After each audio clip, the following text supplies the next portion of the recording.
मी शिवानी लकडे, Pune prime news मध्ये आपलं स्वागत। बदलापूरमध्ये एकीकडे काल दिवसभर आंदोलन पेटलेलं असतानाच दुसरीकडे अंबरनाथमध्ये एक धक्कादायक घटना घडली आहे। एका मुलाने आपल्याच वडिलांच्या गाडीला जोरदार धडक दिली आहे। चारचाकी गाडीच्या चालकाने एकाला फरफटत नेऊन पुन्हा माघारी येऊन दुसऱ्या कारला धडक देऊन दोघांना उडवलं। मंगळवारी 20 ऑगस्टला संध्याकाळी 5 वाजण्याच्या सुमारास ही घटना घडली।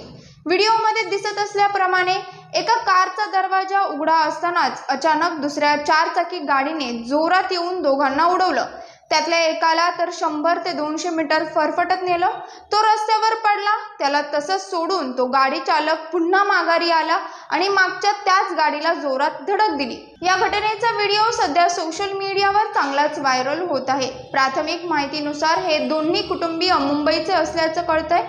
या दोन कुटुंबातील वादामुळे हा प्रकार घडल्याची प्राथमिक माहिती आहे। या घटनेत 5 जण जखमी झाले असून दोघांची प्रकृती गंभीर आहे। जखमींना उपचारासाठी रुग्णालयात दाखल करण्यात आलंय। पाहत रहा पुणे प्राईम न्यूज। धन्यवाद।